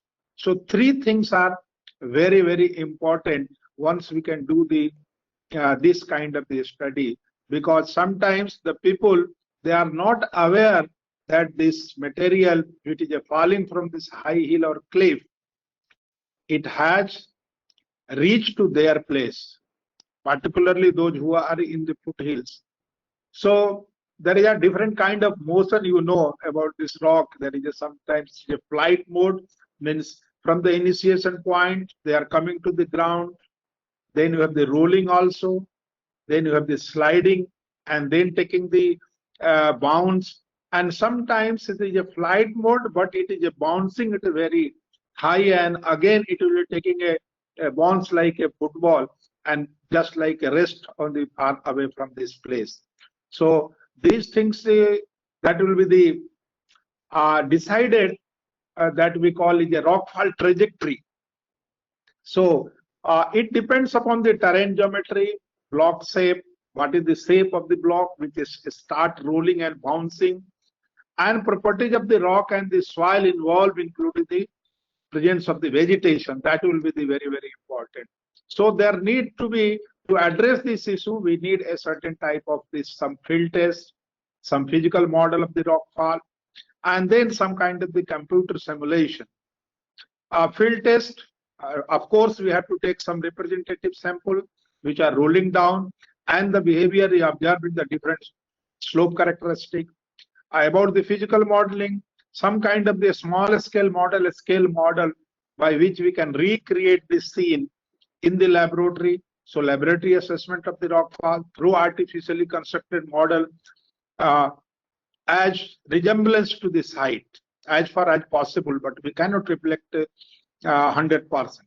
Then computer simulation performed using computer general codes and the models that are available. So three things from the site: slope characterization, slope surface, and slope roughness. That is very, very important. The surface and irregularity, how to determine that, decide the character of the bounds, and that has been described in the literature in this 1989 by the Pfeiffer and Brown and Wu in 1985. So these are the things which has given in the literature. But once you can come to the rock characteristic, you have the strength and durability and the hardness you should determine. Then mass and its size, because you know that once you can decide mass equal to W by. So that we formula we have to apply. It is a simple mathematics. And then shape, where it is a spherical, disc, tabular, or angular, that decides this momentum and how much energy it will be generated. Then there is some kind of the empirical analysis of the rockfall verified by the different scientists. People say it is some kind of this Ricci criteria, where this criteria is mostly based on the slope height and the slope angle. That has been given long back in 1963. Now we can come to this empirical analysis on slope flat. The slope that will be if you have the 1/2 × 1 ratio, a rock bounce will happen, and you have the 1/4 × 1, or a steeper rock slope trajectory were described as a fall. So that will be the Ricci criteria, which is a very, very basic criteria based on the simple geometry. And those who have studied in mathematics, there is a height and distance problem in their time that can be decided. Then you have some kind of this Clatrand rockfall field test, which has been started in 1985. Then you have a different type of barrier field test that has been done, started in 1988 up to 2000. Then you have the angular velocity and translational velocity that we have to do. Some of the rockfall tests in the actual condition has been done in the Italy in 1995 by Ejoni and other, who has described the coefficients of restoration, rolling coefficient and block shape. With this, they have found out a different kind of the trajectory that will be very, very essential to classify. Little bit about this physical modeling about rockfall with artificial constructed model. This is a based on this Famaguli 1976, where the dimension has been made to the dimensionless parameter, and then one can do the analysis. Because our dimensions are very, very important with the direction. So here some of the parameter is made a dimensionless, with the Famaguli has started given in 1976. But if you can go back a little bit, this Murphy has given a dimensionless equation or theory of similitude in 1963-64, if I remember correctly and recall it. So that are the things which one should take into the account while doing this thing. And then there is after 90, we have a number of this computer code developed, where this they have divided this model into two: rigorous method and lumped mass method. So these are the two things which can be described by them. And there are a number of, you can say, the rockfall simulator code is available. There's a 2D model also, 3D model also, and people are doing a lot of work on this area. And even you have this Rocky for 3D has been developed in 2006 by the Doran et al. And his team. Then rockfall analysis in 2007 has come. And we have also developed in our laboratory some of the simulator after the 2000, and still we are working on that. So one can use a computer code already available with giving a certain kind of this material, or you can develop your own code.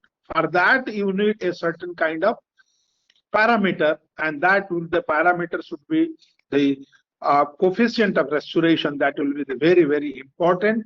For that, you have to develop some kind of simulator model in the laboratory for your own material, because you know when this rock is fall, what will be the ground condition that will decide the bounce height. If you have the firm ground, the bounce will be more.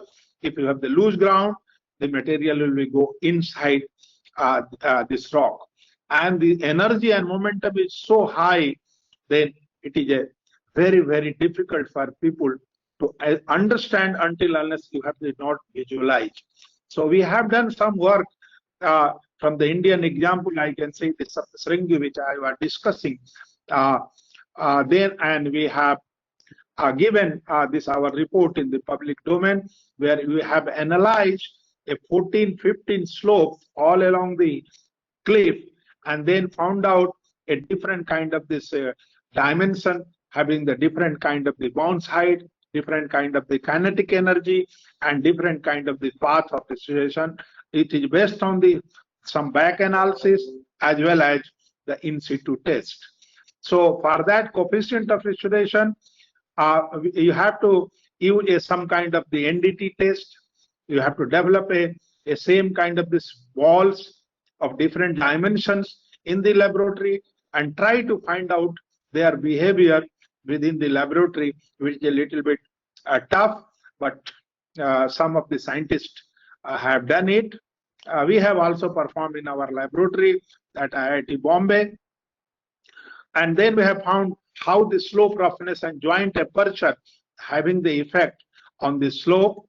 Mostly we have started from the basaltic rock, and then we have defined a certain kind of SU value, and HR value means how much energy is generated, how much height it can attain. So energy versus height that we have generated, and then we have find out what will be the threat, what will be the hazard, and this again the simple model of the quantitatively risk, hazard, and the potential worth of loss that we have done.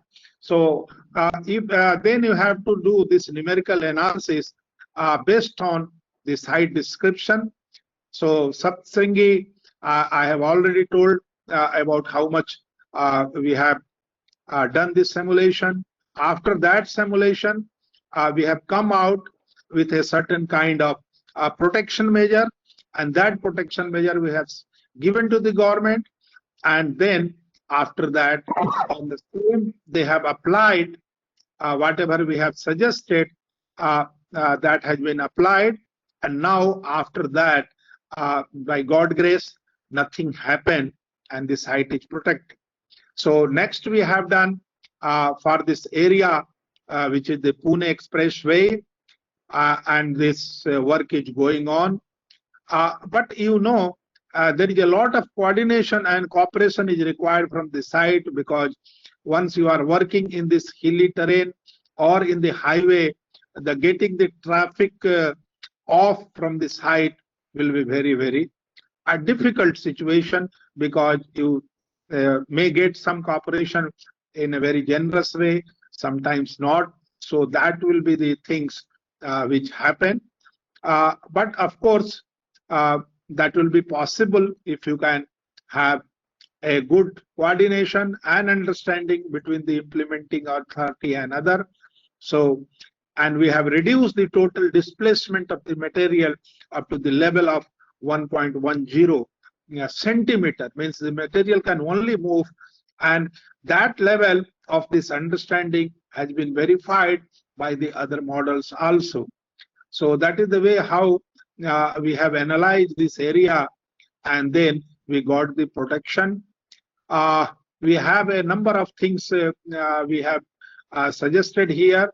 And one of the important is the first installation of the rockfall barrier in the history of India. And that first rockfall barrier we have decided. After that, we have this Pune Expressway. Then we have the Vaishno Devi. Then, as I told you, the northeastern part of the India.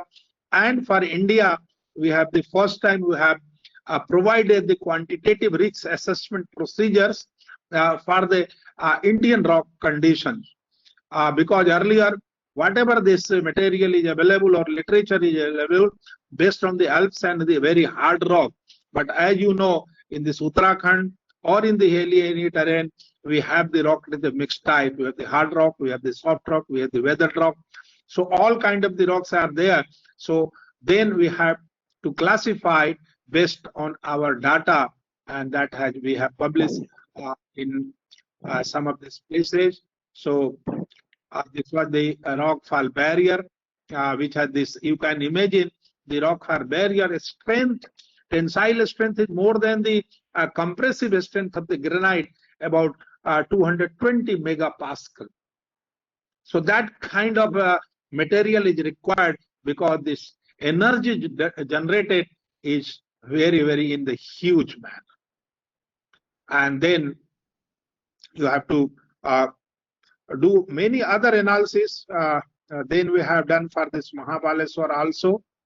We have generated the profile, but lot of work is required. You cannot leave the steps, then you will be in the faulty situation. You have to start with the kinematic analysis of every location, try to find out the block size, very careful estimation of the jointing parameter, and then you can analyze all these things, and then you have a very nice, honest laboratory testing, because we want the joint wall compressive strength, we want joint roughness coefficient, we want normal stiffness, shear stiffness, residual friction angle, aperture. All these parameters should be very, very honestly and ethically it should be calculated. You should not take anything about this only available literature and then you can simulate. That your simulation will be very, very faulty, or sometimes it will be dangerous too. So that is a request, because you know some of the places our bounce height is reached up to 12 meters, which one cannot imagine until one has not visualized the things in this right manner and the right perspective. So we have seen this, the bounce height up to 12.69 meter, because this road is a concrete road and that bounce height is very, very high. So based on that, we have provided, then we have provided the rockfall measurements in the Malsej Ghat, where not only the 10-ton boulders have been fallen down on a DCM Toyota vehicle, and that vehicle has been totally mashed, and the driver and this helper, they have lost their life in this in situ condition. You can say there is no rescue, nothing happened, and that will be the very, very steep area. Those who have visited that area, they can only appreciate what kind of this and same approach we have done there. Only we have taken some help of the mapping through the LiDAR about this, all this rock discontinuity, and that place also we have provided some kind of, you can say, some protective measure, where the you can see this translational velocity is very, very high, and bounce height here it reached that you cannot imagine about the 25 meters, because after a bounce height of 25, then material has been rolled and then they have disturbed this life of the villages.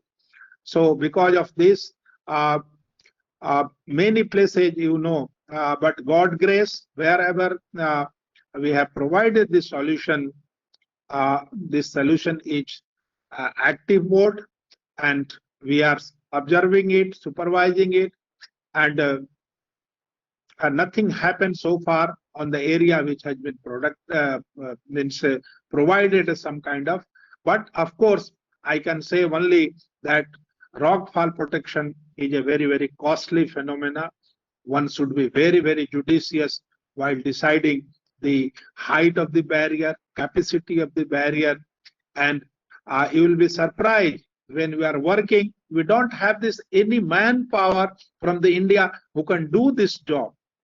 So even this laborer has been brought from the outside, and then slowly and slowly we have trained them. So now some of these companies are working very nicely in this area.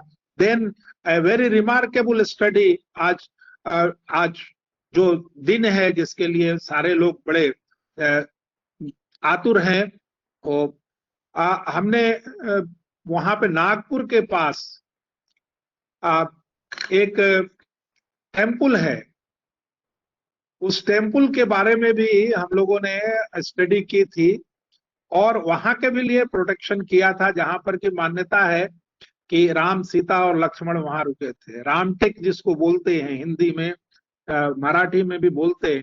So we have provided the protection of the Ramtek temple also using this kind of this technology, and that has been executed at the site. So whatever the examples I have quoted to you, that has been already implemented effectively on that site, and so far by the grace of God it is working perfectly, and it is protecting this all vulnerable sites, the life of this structure as well as the life of the people. So at the nutshell, I wanted to convey to all the participants that first, better to diagnose in a greater detail and depth about the problem, and then we can try to find out the solution. That will be the lacking, and it needs a very big coordination between the center to a state, to the academia, to the scientific institution. We can work to resolve the issue and understand the issue in the very, very holistic manner. It should be not be in isolation. It should be not be a duplication. That should be avoided, because it is everyone who is spending money, it is a national money. So if you are duplicating, it is a national loss. With that view, one should start working, and we should be very, very open to accept and reject the anybody idea. But it should, we need some healthy discussion, a data bank which has been initiated by this central agency. It will be the National Institute of Disaster Management. That will be appreciated, but more and more people should come out and provide their study, their data, so that we can prevent any kind of this landslide related disaster. Because for the hilly region, every year we are losing the life. Day after day before yesterday, you have seen in the Bombay with the Kandivali area, you have the huge landslide, and it is a disrupted road blocked, and it is a lot of uncomfort because this is unprecedented rain which has come after a long period of time. But by the same time, if you can see the Malsej Ghat and the Pune Expressway, they are safe and people are traveling. With these few words, I am extremely sorry that I am not in a position to show you the slides, but certainly I will provide some of the slides, some of this simulation photograph to the National Institute of this Disaster Management. And I am thankful particularly for Anil, who is behind me for this lecture. So once again, I am very, very thankful to the organizer, and I wish and pray that all the participants will get benefit out of the 3 days training. If you have any question, you can take my email from this Anil, and you can raise the question, you can shoot out the question. I will try to reply as much as possible in the best way, or whatever the information and little bit experience I have. Thank you very much. Thank you very much, sir. Sir, there are a couple of questions from participants. Yes, please. What are the remedial measures for rockfall, landslide, and how climate change is increasing the frequency and intensity of landslides in hilly areas? Okay, this is a very pertinent question. For the rock fall, we have a certain kind of this, depending upon, that's why I told, if you remember, I told a very good diagnosis is required. So it is not a ready-made solution that you can replicate one study to the other, because somebody has given some kind of, you can say, the rock fall barrier. So rock fall barrier, the height of the barrier is very, very important. And that will be decided based on your bounce height. What is the maximum height and the maximum block size one can get on that particular area. So somewhere the 5 meter is appropriate, some 7 meter is appropriate, sometimes 10 meter is appropriate. So it is based on the site. So it is not a ready-made solution. That's why I told you one cannot go from the one study and replicate the totality in that. Then drop message required. Some kind is the rock bolt we are also providing. So it all site specific, and then only we can go. Definitely the climate change having the greater impact on the landslide also, because the rain is a very heavy, very localized manner that will accelerate the process of opening up the joints and then possibility of this landslide. Second thing, the lot of unscientific development that has blocked this normal channel. And once you can block the normal channel, and if you are not providing a passage of this water to come out in the same way as it received, then there is a possibility of increase of pore water pressure, and that pore water pressure will bring some kind of the disaster, which we have observed in the many areas. So the flow should be there. Don't try to keep water by any means within the rock mass. It should be drained out. You can provide the drainage pattern properly with holes. So all kind of things we can experiment on this site. But again, I will request that it all is site specific and based on a detail and depth study of a particular site. Hope I am clear, a little bit clear to the candidate question. Yes, Anil, please. Next question is what necessary. Please repeat.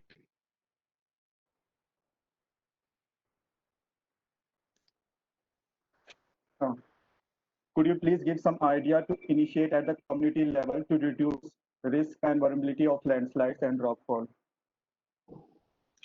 Yes, you see, now we have so many words. Our Honorable Prime Minister is saying this local and vocal. So my suggestion is you can go for the regional and seasonal. If you have whatever the material is there, you can try to protect by that. In northeastern part, we have experimented with this local bamboo. We have used the bamboo as a retaining material, and that will be successful. So, but it all depends upon after the study how much the length and width and how much the spacing between the one bamboo to the other bamboo. But in Arunachal Pradesh, I have experimented myself, and it was effective. So certainly we have to think about whatever the best material available from people, and based on their experience, we have to talk to them. We can make them participate. We can educate them why we are doing this, and if you have a better solution. Sometimes some grasses they provide and say that this grass is a better survivability than what you are suggesting, and one can adopt it for this getting this grass. For the improving this, you can the binding within the surface soil so that it can reduce and minimize the weathering and erosion process. The last question is what necessary precautions should be taken for constructing any retaining or breast wall in hilly areas? Yes, the precaution is first we can analyze the gravity. What will be the gravity of the problem? What is the expected futuristic approach like this, that what will be the expected material should come? and how much load it can bear with this dynamic and static mode both. In hilly terrain, only a statical analysis by any means is not acceptable. You have to have you can the dynamic ways to analyze it. And once you can dynamic, certainly the worth PGA and other values are coming into the picture. So we have to do the dynamic analysis of that retaining wall, and let us see at what level of vibration it will stand. And if there is a need, then we can increase the strength so that it can sustain a certain level of peak particle velocity, so that it will be the stable even if there is some kind of ground shaking. Thank you very much, sir. There are some questions. Some question for Professor Ajay Rawat. Sir, are you there? Professor Ajay Rawat. Yeah, he's available here. Yeah. So first question for Rawat sir is, what are the best agricultural practices according to you in changing climate conditions, changing rainfall patterns, that would support the capacity building of community towards climate and disaster resilience? Can you kindly repeat the question? I didn't get it. What are the best agricultural practices according to you in this scenario of changing climate, changing rainfall pattern, that would support the capacity of community towards climate and disaster resilience? The best agricultural practices in scenario of changing climate. You want to know what sort of agricultural practices they should? The participant want to know best agriculture practices in scenario of changing climate. You see, I believe in traditional agricultural practices, because the problem is this: it is not only the agricultural practices which are necessary. Apart from the traditional agriculture, the way the peasants or the peasantry or the small farmers, they are exploited by the middlemen. That is also very important to understand. So as I told you in my lecture also in the beginning, because that the terror should be unleashed, because you have to sort of, free these farmers from this thing. Now the present day agriculture scenario is like this, that we are dependent totally upon those seeds which you do not get in the market, which you get from the companies. So automatically, every year you have to buy seeds. Whereas in traditional agriculture, the farmer used to save his seeds himself, and they had a better idea. Unfortunately, all our scientist organizations, they are not going for traditional agriculture in the Himalayan region, which is very important for us. And they do not understand the relationship between the forest and the agricultural land. As I told you just now, that for 1 hectare of agriculture, traditional agriculture, you require 6 hectares of forest minimum. So that ratio has to be maintained. So ultimately, in the present scenario, unless you do not go to traditional agriculture, our agriculture will not be sustainable, because before 1947, agriculture in Uttarakhand was sustainable because it was traditional in nature. We are not dependent on the present agricultural system, which is so rampant. As a matter of fact, now even farmers in Tarai area, Tarai, which was known as the agricultural belt of Uttarakhand or the agricultural bowl, even there the farmers are realizing this thing, that they have spoiled their soil. The texture of the soil has been spoiled by these modern systems of agricultural system. So this is what I would like to promote, that traditional agriculture is the best. And in traditional agriculture, the cycle of plowing, everything is in sync with the environment situation of that area. Thank you. And next question is, what are immediate steps to be taken at address the climate change issue in Uttarakhand? This is a very interesting question. You see, community participation can be done in communities through, unfortunately, I don't know whether you have heard about One Panchayat. I presume you must have heard about One Panchayat. So in our area, One Panchayats have played a very, very important role. And as a matter of fact, One Panchayats were created, or they were constituted against the forest management system. In 1893, when the British came here and when they started forest management in Uttarakhand, in 1893, they declared all the wastelands as protected forests. So from 1893 onwards, there was a stiff resistance against the forest management policies. Then what happened in 1920 and later on in 1930, Gandhiji sent a circular to all the Himalayan states and in tribal areas where the economy is forest based. And Gandhiji said that to sensitize the people, you have to tell them about their local problems. Once they are sensitized about the local problems, then you talk to them about non-cooperation, civil disobedience movement. So during that era, the people burnt, the villagers burnt a lot of forests. Like in Nainital itself, about 113,000 hectares of forests were burnt in and around Nainital. So in 1920s, the British government, they constituted, this is why I'm telling you the background, that is important. So in 1920s, they constituted the Forest Grievances Committee. And in 1926, 1925, they submitted their reports. So they suggested that we should have one panchayat for the villagers and one panchayat will be able to manage the forest. But still the people were not convinced. And then in 1938, another committee was constituted. So we already have one panchayat and they have got a very good experience. But unfortunately, the elections of the one panchayat have not been held. Then there is a struggle between the forest department and the revenue department because the one panchayats are managed or they are administered both by the revenue department and the forest. So now the problem is the forest department wants that the one panchayat should come under their control. Revenue department wants that they should come under their control. So one panchayat should be managed by the villagers. The election should be held by the villagers. Of course, they are being held, but the total power should be in the hands of the villagers. They should be autonomous bodies. So these one panchayats, they can convince the people because they're already working on it. And as a matter of fact, we'll be surprised to learn that one panchayat played a very, very important role in the freedom struggle also. They used to discuss all the social problems. Even to this day, wherever there are good panchayats like Sundarkhal and Mukteshwar area, there the people sit together, thrash the problem. They are talking about anti-dowry, they are talking about caste system, they are talking about communal harmony, things like this. So community participation can be brought by those committees which are already there. They cannot be brought about by environmentalists like us. I can go to a village, I can preach them, I can tell them about forestry. But it is the organizations which are already there. They should evolve themselves. We can act as facilitators.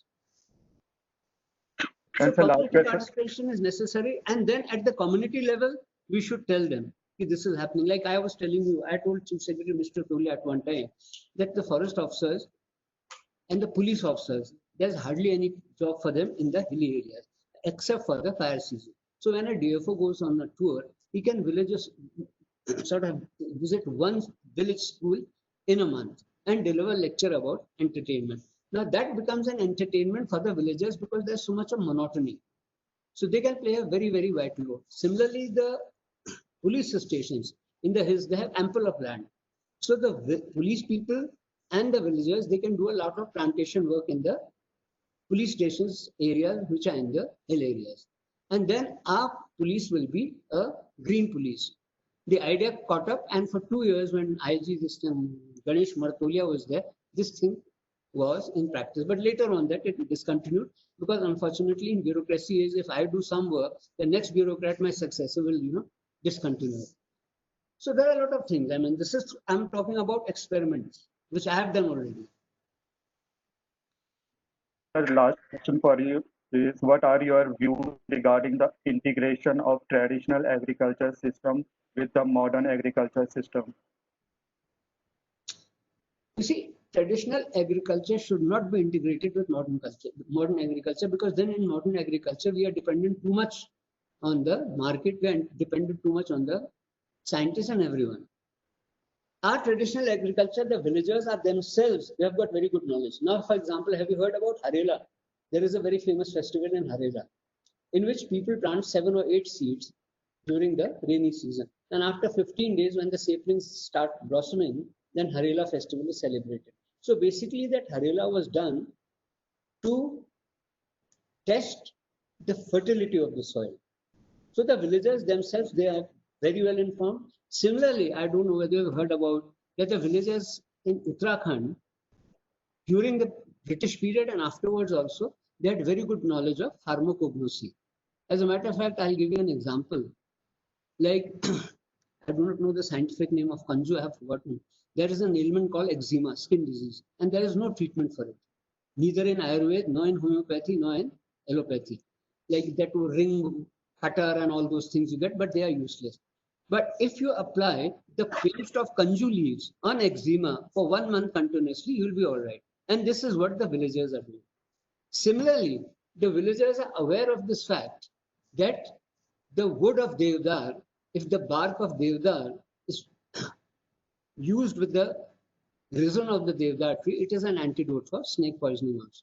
So the people are very well informed in the villages. Unfortunately, what happens that we scientists, we think that we know everything. We sort of avoid traditional knowledge. And now, with my experience working with the villagers, I realize that the traditional knowledge is much better. They know a lot, which we don't know. And they've got very scientific knowledge in their own ways. So I don't want integration of modern and integrate this thing.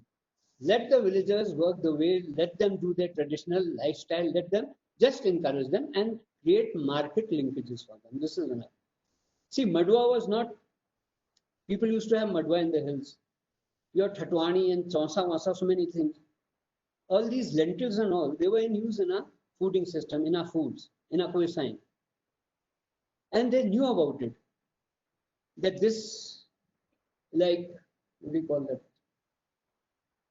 Like people are aware of the fact that rhododendron juice is normally used for high blood pressure and this, but there is a very important use of rhododendron.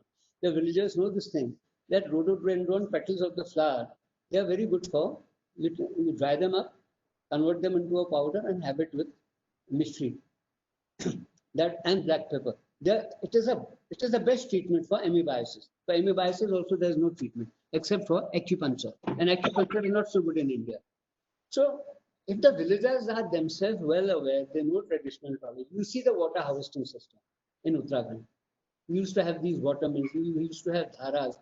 The dharas used to be so interesting. I mean, they have been constructed in such a way that there are two types of dharas. One is Sirpatiya and one is Mudpatiya. Sirpatiya means they are at the level of the head, so that the people can have water directly from the dhara. Then there are ones Mudpatiya, you bend down and then have it. So dharas, all these things are so scientifically done, you know. People are aware of spring sanctuaries. Nowadays, Forest Department is talking about spring sanctuaries because the Americans are talking about spring sanctuaries.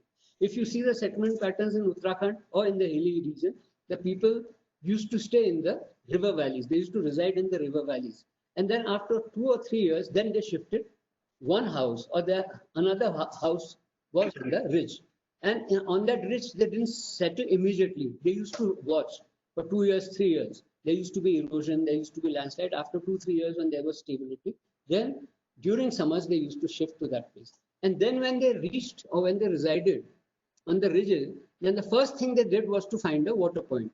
And after they had discovered the water point, they used to plant a lot of trees like oak, utish, those trees which have the capacity of retaining water. And at the same time, where there are nolas, they used to plant trees which bear fruit, which bear flower, so that bird life can come there. People can sit below those trees and meditate also.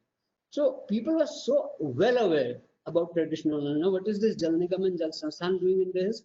Wherever Jal Nigam or Jal Sansthan is coming, the water sources have dried up. So what is the use of this scientific knowledge, which does nothing for the villagers? And I'm proud to say that these water systems, they are very good. And as a matter of fact, you see, the British were aware of this fact. In 1937, when they made the Kumaon water rules, they taxed the people on water mills. But drinking water was not taxed by them. They were so considerate. After the Jal Nigam and Jal Sansthan came, the villagers are being taxed for water also. So ultimately, I think traditional knowledge is the best. Thank you very much, sir. I, on behalf of National Institute of Disaster Management and Uttarakhand Academy of Administration, take this opportunity to thank our distinguished speakers, Professor T.N. Singh and Professor Ajay Rawat, for pausing your busy schedule and gracing the training program and sharing their knowledge and expertise with us. I hope every participant will have some takeaway from today's technical session, which will be helpful for them to take necessary action at their level to reduce the impact of climate change and associated disasters around their respective areas. It is to inform to the participant that attendance will be automatically generated and feedback form will be provided on last day of the training program. So please avoid asking for attendance and feedback link in the chat box. So that's all for today.